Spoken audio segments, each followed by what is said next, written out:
The truth yang digabungkan dengan G atau Y tadi akan menjadi noble purpose gitu. Alright. Kebenaran tanpa tujuan akan menjadi sinisme yang gak menginspirasi. Oke. Tujuan tanpa kebenaran akan jadi idealisme yang rapuh. Oke. Tapi kalau keduanya bersatu, saat semua niat mulia dijangkarkan pada sebuah pemahaman yang brutal tentang realitas, itu akan lahir kekuatan yang nyaris gak terkalahkan.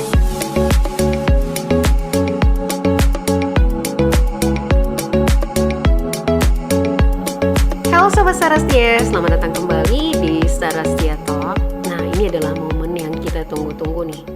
Di podcast sebelumnya, kita telah melakukan autopsi yang brutal nih terhadap Start With Why, dan menemukan bahwa Start With Why ini jika berdiri sendiri, itu bisa menjadi rapuh di era chaos. Di podcast yang lalu, kita menutupnya dengan sebuah pertanyaan yang sangat menggantung. Di atas pondasi apa sih why kita ini berdiri agar ia tidak menjadi sebuah perisai yang rapuh? Nah, seperti biasa kita ada Miss El nih di sini. Halo Miss El. Halo Miss Ria. Nah, Miss El, ini pertanyaan yang sangat mendalam nih kalau bagi aku personally ya. Rasanya tuh seperti menanyakan apa sih makna hidup? Iya sih. Jadi kalau menurut Miss El sendiri, apa sih langkah nol atau pondasi yang hilang ini sendiri, Miss El? Oke, ini pertanyaan yang bikin kita mungkin ngomong filosofis ya abis ini ya. Bener-bener. Tapi justru jawabannya pragmatis banget emang dan membumi banget. Oh, Fondasi yang hilang itu langkah nol yang harusnya tuh ada sebelum kita berani bicara tentang why gitu. Jadi kayak sebuah disiplin yang kita sebut start with the truth. Oke, start with the truth. Mulai dengan kebenaran. Wah, ini terdengar sangat kuat ya, Michelle ya. Tapi bukannya why atau purpose itu juga sebuah kebenaran ya bagi seseorang? Iya, tajam banget ya pertanyaannya ya. Jadi di sini letak perbedaan fundamentalnya. Why itu kan sebuah kebenaran internal. Jadi kebenaran di dalam hati gitu ya. Jadi keyakinannya tuh subjektif. Oh, I see. Penting, tapi kayak roh tanpa badan gitu. Bisa terbang kemana aja kalau nggak ada pijakan gitu kan. Nah, tapi kalau kita ngomong start with the truth, itu tentang pertama-tama membangun tanah untuk berpijak gitu. Jadi kayak memiliki keberanian untuk melihat dan menyepakati sebuah realitas objek sebelum kita mulai membangun sebuah istana yang indah gitu di atasnya. Jadi kalau tanpa tanah yang kokoh, istana visi ya, kalau kita bilang istana visi, mau semegah apapun, mau sebagus apapun ya akan runtuh kalau ada gempa gitu. Jadi buat biar lebih mudah difahamin, kita coba pakai metafora yang kuat gitu ya. Jadi biar jadi inti dari keseluruhan pemahaman kita nih Miss Ria. Oke, siap-siap bisa. Aku suka sih kalau penjelasan menggunakan metafora-metafora gini. Oke gini, jadi bayangin kita pengen meluncurkan roket ke bulan gitu kan. Kan misinya bagus banget ya, gitu keren gitu. Why-nya atau tujuannya mungkin untuk mencapai bintang gitu kan, untuk melakukan penemuan bagi kemanusiaan. Nah, why itu tuh kayak bahan bakar roket kita gitu. Kuat, eksplosif gitu kan, dan penuh energi yang luar biasa gitu kan. Tapi tanpa bahan bakar ini, roket yang punya kita tadi nggak akan pernah bisa bergerak 1 senti pun gitu kan. Nah, jadi sekarang nih pertanyaannya, apakah bahan bakar yang sangat kuat ini cukup untuk bisa sampai ke bulan, Miss? Enggak sih, kita butuh roketnya itu sendiri, para astronot. Iya enggak sih? Iya, betul-betul banget ya. Tapi ada lagi nih yang paling fundamental, yang sering kali kita lupa gitu, karena kayak terlihat biasa aja gitu, bukan wah banget gitu. Nggak kelihatan gitu ya? Nggak kelihatan. Jadi sebelum kita menekan tombol turn on gitu ya, apa sih yang harus kita miliki dulu, Miss? Kayak sebuah landasan peluncuran gitu mungkin ya? Iya, betul banget. Landasan peluncuran, betul, Miss. Jadi, landasan peluncuran tuh kan kayak beton yang masif gitu kan, yang dibangun di atas fondasi yang dalam, Benar. yang kalau dikalibrasi dengan presisi sampai ke tingkat militer gitu ya. Dan selaras dengan hukum fisika dan gravitasi. Nah, landasan peluncuran inilah yang kita sebut tuh the truth gitu. Nah, sekarang coba bayangin apa yang terjadi kalau misalnya kita punya bahan bakar terbaik di dunia yang Y tadi ya. Tapi waktu kita nyalainnya, ternyata landasan kita tuh dibangunnya dari kardus gitu atau di atas rawa yang gak stabil tuh gimana tuh, Miss? Wah, ini pastinya ledakan dahsyat tuh terjadi dan menghancurkan segalanya sih, termasuk juga roket itu sendiri sih, karena nggak cukup gitu kapasitasnya. Betul, jadi banyak organisasi dan pemimpin sekarang ya, mereka tuh punya Y yang kuat dan inspiratif. Tapi ketika waktu menyalakan bahan bakar itu dengan tenaga penuh gitu ya, mereka nggak berdiri di atas landasan yang kokoh gitu.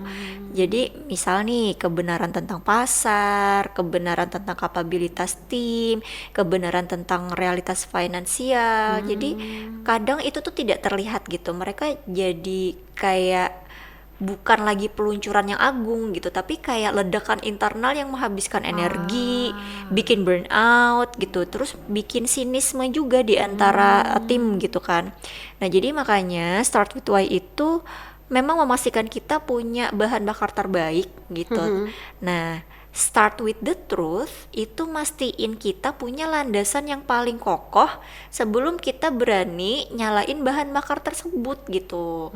Jadi urutannya nggak bisa dibalik. Oke. Selalu bangun landasannya Landasannya dulu. baru isi bahan bakarnya gitu. Oke, wow, luar biasa ya. Ini analoginya make sense sih. Jadi benar-benar bisa membuka mata hati juga gitu ya. Misalnya, ini masuk akal banget. Dan jadi landasan kebenaran ini seperti apa sih wujudnya dalam dunia bisnis dan kepemimpinan, Miss El? Apakah ini hanya tentang data atau gimana? Oke, data bagian dari Start with the Truth sendiri. Tapi sebenarnya tuh jauh lebih dari itu gitu loh, Miss.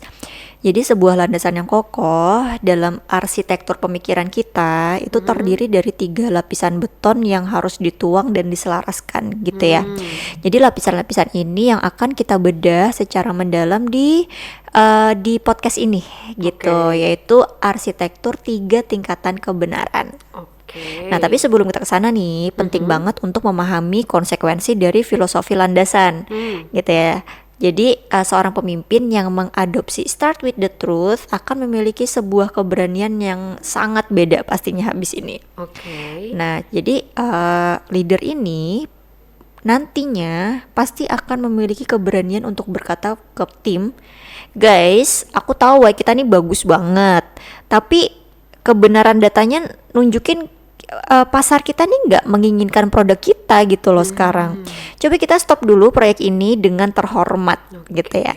Nah, omongan tadi tuh seperti keberanian untuk mematikan mesin roket yang udah nyala gitu ya. Demi menyelamatkan apa? Menyelamatkan seluruh misi dari kehancuran gitu. Nah, dia juga pasti punya keberanian untuk bilang, ini sebelum kita ngomong tentang target penjualan kita tahun depan, coba kita ngomong dulu nih tentang kebenaran kapasitas tim kita gitu. Nih apa kita benar-benar memiliki orang dengan sistem yang bisa capai target itu gitu. Kan pertanyaannya kayak gitu. Terus ini tuh kayak sebuah disiplin yang emang gak nyaman ya. Jadi menuntut seorang leader untuk menjadi seorang realis visioner. Realis visioner itu adalah orang yang mampu melihat realitas paling brutal tanpa kehilangan kemampuannya untuk menginspirasi sebuah visi yang paling mulia. Gitu. Jadi kan ada nih orang tahu realitanya terus mundur gitu kan. Ini enggak gitu, tahu sih realitanya tapi alih-alih kita give up tapi ya kita mencoba. Gitu. Jadi leader itu bakal jadi orang yang kakinya tuh menjejak kuat di atas tanah kebenaran itu tadi loh. Sementara matanya nih menatap langit gitu. Wow. Realis visioner ya. Wow, I liked it this term ya. Seru nih, realis visioner, walaupun tetap realistis tapi juga tetap bisa ini ya, menginspirasi untuk visi kedepannya ya. Betul. Jadi Start with the Start ini sebenarnya adalah tentang membangun sebuah keseimbangan ya antara optimisme dari why tadi dengan objektivitas dari the truth gitu ya Miss Ella.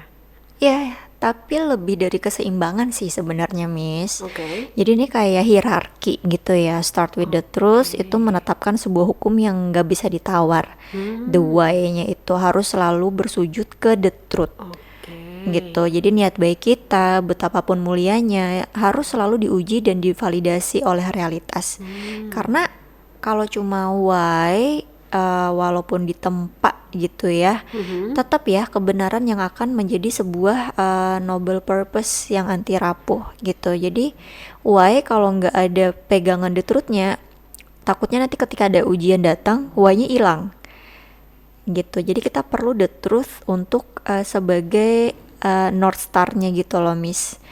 Jadi gimana caranya the truth ini bisa bikin kita bertahan dari badai chaos yang pada akhirnya benar-benar bikin kita bisa sampai ke bulan gitu. Alright, oke, jadi tanah tempat kita berpijak ini harus dibangun dari 3 lapisan kebenaran ya misalnya. Aku penasaran sih, ini seperti apa sih anatomi dari ketiga lapisan ini gitu? Kayak gimana itu? Oke, lapis pertama ya, fondasi paling dasar itu kebenaran individual. Nah, ini adalah tentang otentitas diri, ya, gitu, originalitas diri. Jadi kayak sebuah disiplin yang brutal untuk melihat ke dalam diri kita sendiri dan menjawab dengan kejujuran yang gak kenal ampun gitu ya. Kayak pertanyaan-pertanyaan siapa aku sebenarnya gitu kan, terus atau value inti yang aku nggak bisa negosiasi sama orang lain tuh apa kekuatan super aku yang paling otentik gitu kan, dan apa sisi gelap atau kelemahan aku yang paling fundamental gitu kan. Jadi seorang leader yang nggak jujur sama diri sendiri itu nggak akan pernah bisa memimpin orang lain dengan otentik. Ya, jadi kayak aktor yang memainkan sebuah peran aja gitu kan. Jadi mungkin akan mencoba ngebangun sebuah perusahaan yang inovatif dan berani mengambil resiko. Padahal DNA aslinya ya seseorang yang konservatif atau benci resiko gitu. Nah, jadi kan nggak selaras ya gitu. Timnya tuh pasti akan ngerasa kok kalau leader itu kayak hipokrit gitu ya. Dan alam semesta tuh pasti akan menghukum gitu, mengganjar dengan kegagalan kalau nggak sinkron. Alright. Jadi ini tuh sebenarnya tentang self awareness gitu ya, yang radikal banget sih. Jadi kita mengenal diri sendiri, baik dan buruknya juga gitu. Iya, betul banget nih. Tapi sebenarnya tuh lebih dari sekedar self awareness ya. Jadi kayak keberanian untuk membangun di atas kekuatan otentik kita. Dan secara sadar tuh membangun sistem untuk memitigasi kelemahan kita sebenarnya. Seorang leader yang tahu bahwa dia buruk dalam hal detail, misal nih, yang nggak akan pura-pura jadi orang yang micromanagement gitu. Nah, sebaliknya dia mungkin akan merekrut seorang CEO, atau Chief Operating Officer, CEO ya. Oh iya, benar. Yang hebat dalam hal detail untuk melengkapi dirinya gitu kan. Lengkap lah ya. Jadi kebenaran individual adalah tentang ini loh aku, ini loh tanah tempatku berpijak, aku nggak pura-pura jadi orang lain gitu. Jadi kayak kalau dalam metafora tuh pohon yang baik gitu. Masih ingat ya di manifesto insan bertumbuh gitu. Jadi kayak tentang memahami jenis pohon apa kita ini sebenarnya, apa kita pohon mangga, pohon pisang gitu ya. Jadi jangan bermimpi untuk menghasilkan buah durian kalau emang kita pohon mangga gitu ya. Maksimalkan potensi kita untuk menghasilkan mangga terbaik di dunia. Alright, oke, sangat masuk akal ya. Jadi setelah kita jujur pada diri kita sendiri, lalu apa lapisan beton kedua yang kita tuangkan misal? Apa nih lapisan kebenaran berikutnya ini? Oke, lapisan kedua itu kebenaran komunal gitu kan. Jadi ini tuh tentang realitas kontekstual. Jadi setelah kita ngelihat ke dalam, kini saatnya kita ngelihat ke sekeliling kita dengan mata yang sama brutalnya gitu ya. Jadi kebenaran komunal itu tentang keberanian untuk melihat fakta-fakta medan perang apa adanya, bukan seperti hayalan kita atau ekspektasi kita gitu. Kebenaran komunal ini punya dua wajah utama.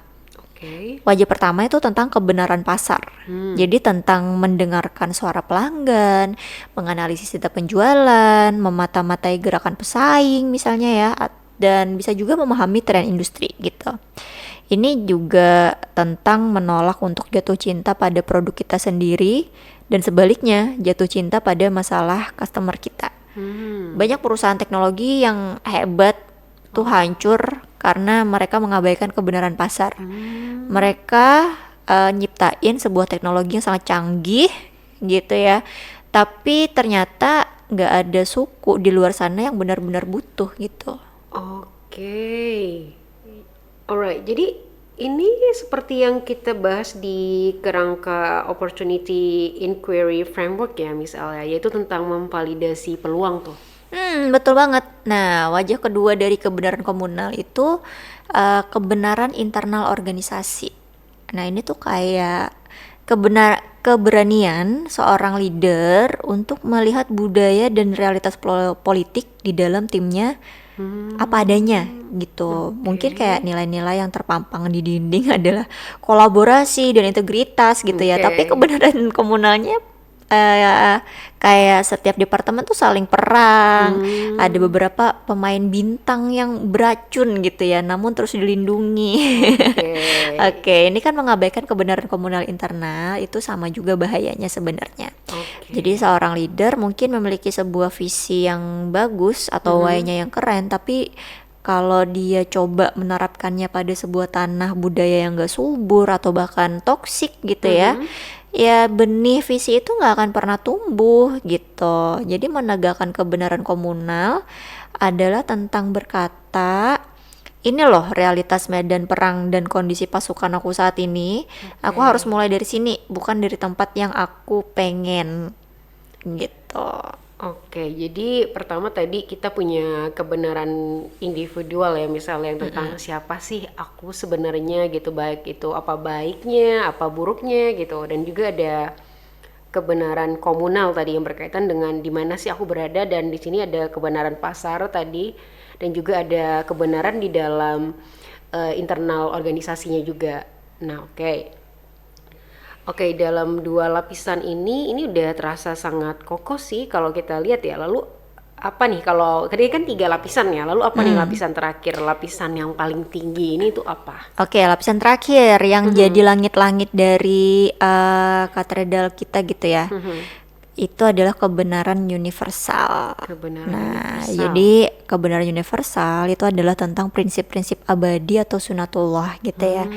Ini adalah pengakuan terendah hati bahwa ada hukum-hukum di alam semesta ini yang lebih besar dan lebih berkuasa dari diri kita, dari pasar, dari perusahaan gitu. Kita nggak bisa ngelawan, kita cuma bisa selaras aja dengan kekuatan ini gitu.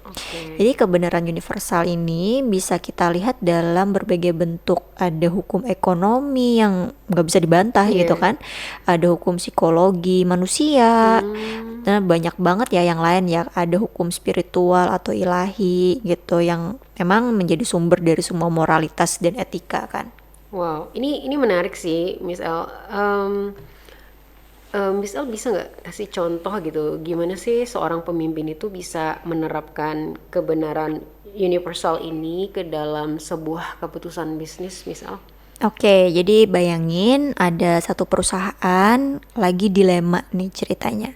Jadi mereka menemukan sebuah peluang untuk meluncurkan produk baru yang sangat menguntungkan, yang datanya menunjukkan pasar tuh sangat menginginkan produk ini. Nah, ini kan kebenaran komunal ya. Iya, benar. Nah, tim mereka juga sangat mampu untuk membuatnya. Nah, ini kan kebenaran individual nih gitu kan. Secara di atas kertas ini tuh kayak keputusan yang mudah. Tapi seorang leader yang berpijak pada kebenaran universal akan mengajukan satu pertanyaan lagi nih. apakah produk ini meskipun menguntungkan secara fundamental akan memberikan kebaikan atau justru kerusakan bagi pengguna atau bagi planet ini dalam jangka panjang. Ini aku curiga nih, jangan-jangan yang produkku maksud ini adalah ladang ganja. Gitu kan, misalnya. Iya ya, bener ya, bener. Iya kan. Jadi leader itu pasti akan menguji keputusannya nggak cuma dari data pasar, tapi juga sebuah prinsip etis atau spiritual yang lebih tinggi gitu kan.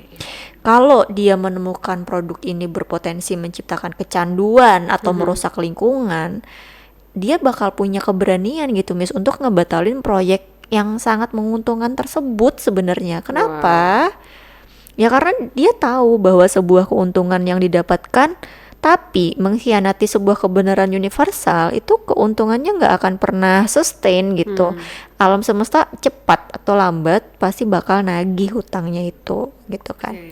Jadi ini loh arsitektur yang sesungguhnya gitu ya. Jadi seorang leader yang bijaksana adalah seseorang yang mampu menyelaraskan ketiga tingkatan kebenaran ini, mulai dari memahami dirinya sendiri, kemudian dia bisa memetakan dia ada di mana, dan semua tindakannya itu selalu dipandu oleh kompas moral yang berpengaruh pada kebenaran universal.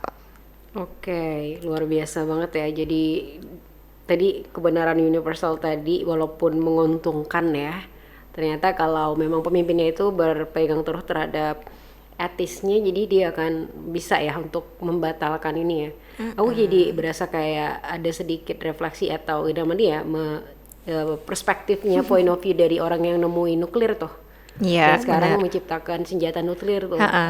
Kebenaran universal apa yang mereka pegang gitu, karena itu benar-benar sangat membayangkan kalau seandainya senjata itu Betul. digunakan gitu pada akhirnya. Betul. Dan Itu siapa sih penemunya ya? Aku kok lupa ya. ya penemu awalnya sih harusnya itu banyak fungsinya kan. Cuma ini Iya. yang dijadiin senjata tuh yang Betul. jadi ya sangat Itulah ya. itu kita simpan buat intermezzo aja sih.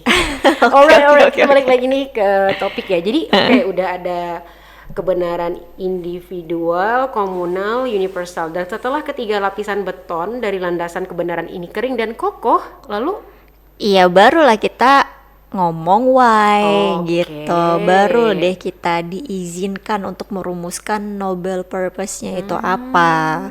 Karena sebuah why yang lahir dari fondasi kebenaran yang lapisannya bagus gitu ya, nggak akan jadi sebuah slogan yang rapuh gitu. Dia bakal jadi sebuah deklarasi yang otentik, relevan, dan meresonansi dengan hukum alam gitu. Dia bakal jadi sebuah roket yang nggak cuma punya bahan bakar yang kuat, tapi juga berdiri di landasan yang nggak goyah gitu. Siap nih benar-benar untuk menuju bintang. oke. Kayak Dan- lagu ya. Iya, udah kayak mencapai bintang-bintang gitu ya. Biar saat peluncuran nggak ini ya, nggak meledak. ya. Iya, betul. Oke, jadi sekarang ini aku sebenarnya lagi mencoba memproses nih, misal kedalaman dari apa sih yang kita bedah barusan ini. Jadi fondasi dari semua strategi, semua visi, semua kepemimpinan yang hebat itu adalah sebuah landasan beton lah ya istilahnya ya, yang terdiri dari 3 lapis kebenaran individual, kebenaran komunal, dan kebenaran universal. Jadi ini adalah sebuah arsitektur yang sangat kokoh banget ya, Miss ya. Dan jadi aku jadi muncul nih pertanyaan yang menurut aku ini penting ya. Jika start with the truth itu adalah tentang membangun landasan, dan start with why itu adalah tentang menyiapkan bahan bakar, lalu kapan sih momen penyalaan mesin itu terjadi gitu? Bagaimana kedua pilar agung ini yang start with the truth dan start with the why ini, kebenaran dan tujuan ini bertemu dan bersatu kayak gitu. Oke, nah ini kita sampai pada momen alkimia. Alright. Asik. Berat. Jadi di mana alkimia itu adalah momen di mana dua elemen yang beda itu menyatu dalam sebuah tungku penempaan untuk melahirkan sebuah material baru yang kekuatannya melampaui penjumlahan dari kedua elemen aslinya. Ada Jadi, reaksi di sana oke, ya. betul. Jadi di dalam arsitektur TCMGIK, momen ini itu namanya sintesis agung gitu Oke. ya. Jadi ada saat dimana pilar T atau the truth, tanah yang kokoh tadi bertemu dengan pilar G atau generosity atau purpose tadi yang kayak langit penuh inspirasi gitu ya. Oke. Nah, dari pernikahan suci antara tanah dan langit inilah lahir sesuatu yang kita sebut sebagai unbeatable noble purpose atau Alright. sebuah tujuan mulia yang anti rapuh, Waduh, tidak ter apa ya? anti rayap. Oh, anti ini udah kayak anti rayap proof gitu ya, rapuh proof ya gitu ya. Tidak ini kan ya, unbeatable ya. Wah, karena berlapis-lapis ya tadi ya Iya, lapisannya ya. betul. Wow, noble purpose yang anti rapuh. Oke. Suka sih dengan istilah ini karena sekarang lagi tren ya, dikit anti jam, anti air, terus Iya. anti Kalau apa anak ya? sekarang tuh bilangnya anomali, Miss. Oh, anomali. Ini Iya. anomali ini langsung apa ingatnya ke games anak kecil yang anomali gitu gitu. Oke. Balik lagi tadi ke noble purpose yang anti rapuh ini. Apa sih yang membuatnya anti rapuh? Misal apa yang membedakan dari sebuah why yang biasa gitu yang mungkin bisa kita rumuskan dalam sesi brainstorming aja gitu. Oke, bedanya itu pada proses kelahirannya ya. Jadi sebuah why yang rapuh itu sering kali lahir hanya dari satu sumber. Dari keinginan atau aspirasi internal. Aku pengen membuat dunia lebih baik gitu kan. Aku pengen membangun perusahaan terbesar. Ini tuh niat baik, tapi kayak sebuah pohon yang hanya memiliki dahan dan daun yang rimbun tanpa akar yang menancap kuat di dalam bumi gitu. Mungkin indah gitu ya, tapi kan tumbang kalau misalnya ada badai, Rapuh ya. rapuh gitu kan. Jadi sebuah noble purpose yang anti rapuh itu sebaliknya dia nggak hanya lahir dari langit aspirasi, dia juga lahir dari sebuah proses yang jauh lebih menyakitkan dan lebih jujur gitu. Jadi kenapa why yang udah diuji, dibenturkan dan dimurnikan oleh 3 saringan kebenaran yang kita bahas tadi ya, ini tuh sebuah pohon yang gak cuma memiliki dahan yang menjulang ke langit, tapi juga punya akar yang mencengkram kuat ke tanah realitas. Coba kita lihat proses pemurniannya di prakteknya ya gitu ya, Miss ya. Oke, boleh. Aku siap sih untuk menyimak dan memproses penempaan ini ya. Gimana tuh? Oke, jadi bayangin ada leader muda gitu ya, idealisme banget nih. Oke, Gitu. sering terjadi ya, banyak Sering ditemukan terjadi. ya. Oke. Why awalnya gitu, menciptakan sebuah platform edukasi yang bisa diakses oleh semua orang di Indonesia secara gratis, Oke, gitu kan. dermawan ya. Oke, ini why yang mulia banget, inspiratif juga. Ini pilar G-nya itu tuh bentuknya murni banget gitu. Alright. Nah, coba kita sekarang masukkan why yang masih mentah ke dalam tungku penempaan tadi ya. Gitu. Oke. Pemurnian pertama kita uji dulu benturannya dengan kebenaran individual. Oke. Leader tadi mungkin melakukan refleksi gitu ya ke dalam dirinya. Dia mau tanya nih ke diri sendiri gitu kan. Apakah why ini itu benar-benar otentik buat aku gitu kan. Mungkin dia menyadari dia sendiri tuh bukan seorang yang pendidik gitu ya. I see. Kekuatan supernya bukan pada pembuatan konten tapi pada kemampuan membangun sistem teknologi yang kompleks gitu kan. Dia juga jujur nih bahwa ia juga memiliki kebutuhan untuk menciptakan sesuatu yang bisa menopang keluarga misalnya. Jadi hasil pemurnian pertama gitu ya setelah dia kontemplasi diri tadi ya kan. Why-nya mungkin bisa bergeser gini. Dari yang menciptakan platform edukasi gratis itu berubah jadi menggunakan keahlian teknologiku untuk membangun sebuah platform yang akan mengakselerasi akses pendidikan. Oke. Jadi dia nggak lagi nyoba buat jadi guru, tapi jadi seorang arsitek gitu. Alright, jadi why-nya tuh jadi lebih jujur gitu ya dan lebih selaras gitu dengan siapa dirinya sebenarnya karena dia juga mawas diri atau sadar diri gitu betul. lah ya, bahasanya dengan kapasitasnya dia, dengan realitasnya dia kayak gitu. Betul banget nih ya. Kemudian kita menuju ke pemurnian kedua. Kita benturin lagi gitu dengan uji kebenaran komunal. Oke. Oke, dia abis melihat ke internal, dia ngelihat keluar ke tanah realitas gitu. Dia ngelakuin riset pasar nih. Kemudian dia nemuin sebuah kebenaran brutal. Udah ada ratusan, mungkin ribuan platform edukasi gratis di luar sana. Jadi sebagian besar dari mereka tuh cuma bakar-bakar uang dan gak sustain gitu. Terus dia juga nemuin kebenaran komunal internal. Timnya kecil, terus nggak akan mungkin bisa bersaing dalam hal kuantitas konten dengan para raksasa yang udah ada gitu. Nah, jadi kan dia juga menemukan sebuah rasa sakit lain di pasar gitu. Bener. Ternyata di luar sana banyak banget loh kreator-kreator konten pendidikan yang hebat, tapi mereka kesulitan untuk memonetasi karya mereka gitu ya. Mereka punya konten, tapi nggak punya platform. Nah, jadi setelah dia melihat kebenaran-kebenaran yang ada di pasar gitu ya, why-nya berubah nih gitu, berevolusi lagi dari ngebangun platform untuk akselerasi akses pendidikan, jadi membangun sebuah platform teknologi yang memberdayakan para kreator edukasi untuk bisa menjangkau audiens dan membangun bisnis yang berkelanjutan. Oke, jadi yang awalnya menjadi buat platform untuk timnya sendiri, karena ngeliat di luar sana ada banyak kreator-kreator edukasi ini yang belum ada wadahnya. Gimana kalau platform ini tuh untuk memberdayakan para kreator edukasi gitu ya, untuk bisa menjangkau audiensnya dan membangun bisnis yang berkelanjutan gitu ya. Wah, ini pergeseran yang sangat besar tadi ya kalau kita lihat, apalagi dari yang pertama nih. Dari pertama kan Ya, jauh dari banget. penyedia konten menjadi fasilitator bagi para penyedia konten gitu. Oke, nah ketika udah melihat dengan jernih gitu ya, dia pasti menemukan celah di pasar yang selaras dengan kekuatannya. Nah, sekarang kita beralih ke pemurnian terakhir. Tahap akhir nih ya. Iya, uji benturan dengan kebenaran universal. Alright. Oke, jadi yang leader muda tadi mungkin dia merenung gitu ya lebih dalam lagi. Dia tanya gitu kan, apa prinsip yang harus aku pegang ketika ngejalanin ini gitu. Nah, dia mungkin akan sampai pada sebuah prinsip penciptaan nilai sejati itu haruslah berkelanjutan secara ekonomi, pasti ya kan.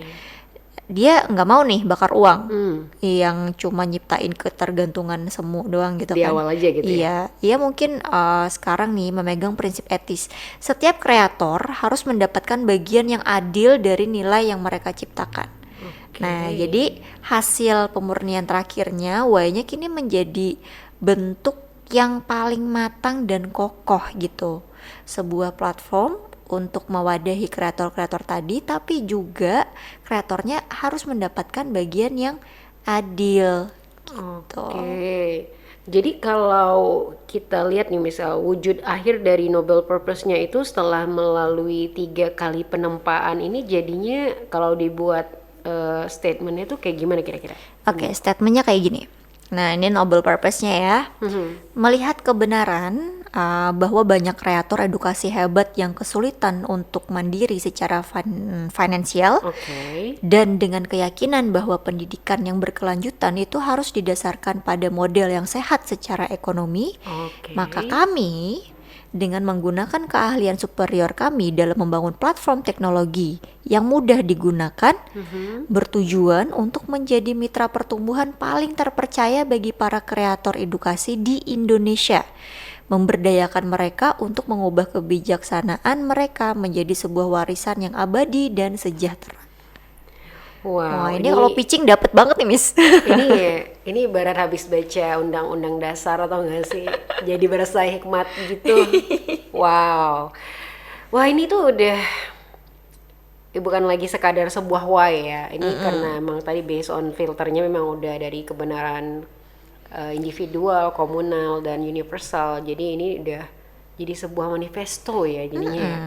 Jadi ini adalah sebuah deklarasi perang gitulah ya terhadap sebuah masalah spesifik dengan sebuah solusi yang spesifik juga, yang didasarkan pada sebuah keyakinan yang sangat kokoh Wow. Ya itu perbedaannya Miss, sebuah why yang naif tadi ya, kayak puisi aja gitu. Nah tapi kan kalau noble purpose yang udah ditempa dengan 3 lapisan tadi tuh jadi sebuah kebenaran yang berstrategi gitu.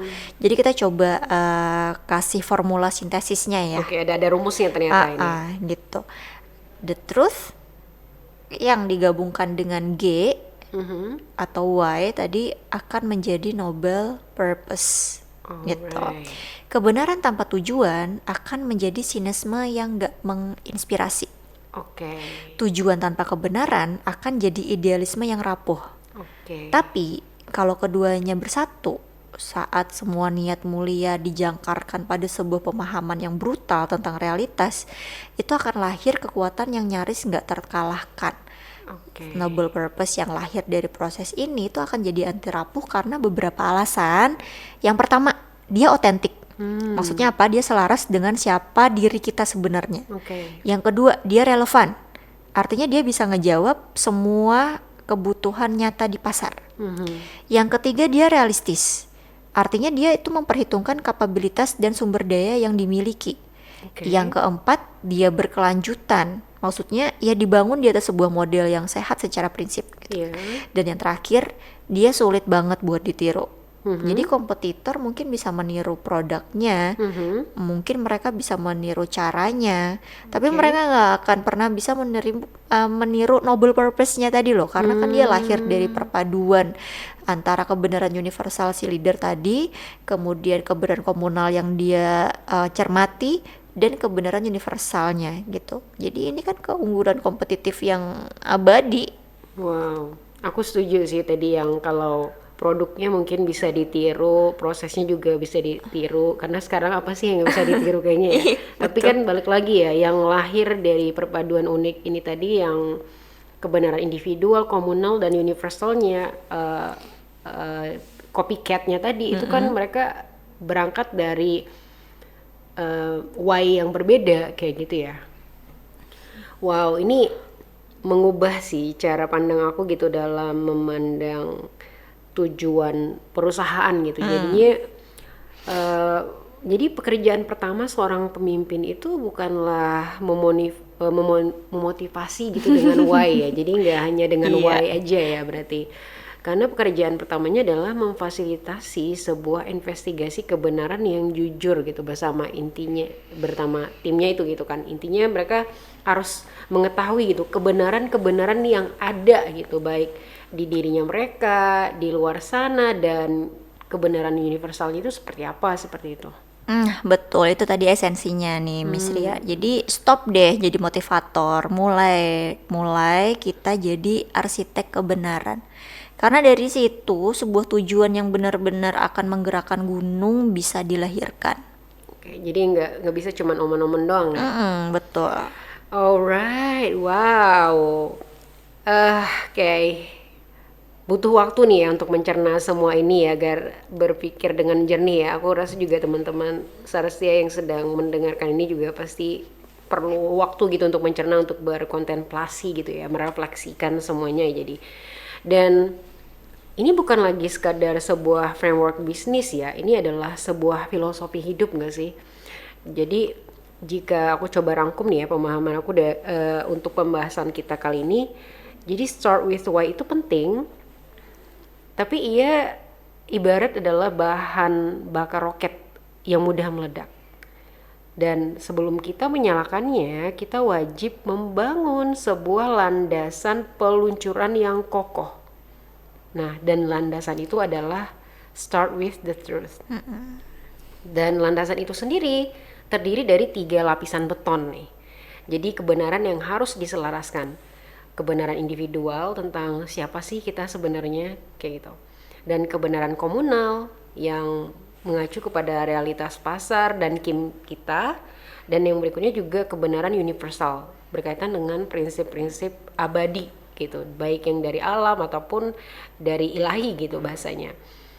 Jadi hanya setelah why kita yang mulia ini kita uji benturkan dengan ketiga saringan kebenaran inilah, ia akan bertransformasi menjadi sebuah noble purpose yang anti rapuh gitu ya misalnya. Iya, betul banget, Miss Ria. Sempurna ya rangkumannya. Jadi, em, tidak ada tambahan apapun atas Oke. rangkuman gitu. Nah, apa yang baru aja kita diskusiin tadi itu kan sebuah pergeseran paradigma yang paling fundamental bagi seorang leader sebenarnya ya. Benar. Jadi kayak pergeseran identitas gitu. Seorang leader yang cuma beroperasi dengan start with why itu bakal Mhm, melihat dirinya sebagai motivator utama gitu. mhm. Tugasnya untuk menginspirasi, untuk menyalakan semangat, untuk bikin orang-orang tuh percaya. Ya mulia memang, tapi seorang pemimpin yang telah menginternalisasi start with the truth itu bakal melihat perannya secara beda gitu. Mhm. Dia sadar bahwa tugas pertamanya tuh bukan untuk menginspirasi, tugas pertamanya tuh buat jadi pencari kebenaran yang paling berani dan paling jujur di dalam ruangan. Oke. Jadi kayak orang yang punya keberanian buat ngomong, guys, coba kita stop nih euforia ini, kita lihat yo data yang menyakitkan ini Yang gitu ada di kan. depan mata gitu ya. Jadi dia tuh jadi rendah hati ya, punya kerendahan hati maksudnya buat Mhm. ngomong. Kayaknya visinya kemarin salah deh. Coba kita uji asumsi yang paling fundamental. Oke. Kita, jadi dia nggak takut buat uh, berhenti pada keheningan yang canggung mungkin Mhm. ya gitu setelah fakta brutal itu diungkap gitu. Jadi ada dua jenis leader yang beda kan jadinya. Benar. Aku bisa sih memvisualisasikan perbedaannya. Kalau yang satu tuh seperti pengkhotbah gitu ya di atas mimbar gitu yang berkuar-kuar gitu. Yang lain seperti seorang detektif di ruang investigasi tuh. Mm-mm. Nah, wah tajam banget tuh metaforanya ya kan. Iya. Konsekuensinya ada konsekuensi tetap ya gitu. Jadi Mhm. leader yang mulainya dengan why itu ngebangun sebuah komunitas yang mungkin penuh gitu ya dengan follower yang terpercaya gitu. Tapi seorang leader yang mulainya dengan the truth akan ngebangun sebuah universitas yang penuh dengan pemikir kritis yang mencari kebijaksanaan. Oke. Jadi keduanya itu membangun organisasi besar bisa sama Mhm. gitu, tapi hanya yang kedua lah, pemimpin yang mulai dengan start with the truth lah yang akan membangun organisasi yang anti rapuh. Oke, wow, amazing. Wah, ini tuh gak bisa berkata-kata gitu sih. Wah. Jadi emang ini ya nggak dipungkirin ini menjadi perspektif baru yang akan mengubah cara pandang kita terhadap kepemimpinan juga ya. Dan ini tuh terasa sangat benar gitu karena rasanya seperti sebuah pola yang seharusnya sudah kita sadari sejak lama ya. Jadi Em, ini membuat aku jadi bertanya-tanya nih, misal apakah pola third first yang agung ini adalah sebuah penemuan original yang baru di Sarastia Agility Innovation, atau ini adalah sebuah resep rahasia yang baru saja kita ciptakan? Kalau start with why kan itu Simon Sinek ya. Nah, kalau start with the third first ini apakah created by Sarastia Agility Innovations? Oke, apa nih? Fakta brutal? Enggak, gitu sama sekali bukan ya. Jadi di SAI itu kami tuh atau kita tuh nggak menciptakan prinsip ini. Jadi kita tuh cuma menemukan kembali gitu ya. Jadi Oke. cuma memberi nama aja sih pada Discovery berarti. iya, pada sebuah struktur yang fit lah untuk zaman modern Hmm. gitu kan. Kebenaran yang sesungguhnya, fakta brutalnya gitu, pola agung mulai dengan start with the truth itu memang sebuah sidik jari peradaban gitu ya. Jadi emang sebuah pola universal yang tersembunyi di dalam berbagai mahakarya kebijaksanaan terbesar yang pernah dilahirkan oleh kemanusiaan sebenarnya, Miss. Hmm, maksudnya Miss L ini pola ini itu udah ada di tempat lain gitu, di kearifan kearifan kuno gitu kah? Nggak cuma ada, Miss, dia tuh di Hmm. mana-mana, Oh tersembunyi iya. gitu ya Alright. kan. Ada di jantung ideologi bangsa kita, Pancasila. Oh iya? Iya, ada di dalam buku pengembangan diri paling berpengaruh di dunia, The Seven Habits. Itu juga ada. Wow. Bahkan ada loh di dalam struktur naratif dari semua film pahlawan favorit Star Wars, The Matrix gitu. Nah, jadi nanti kita akan bahas ya arkeologi kearifan gitu.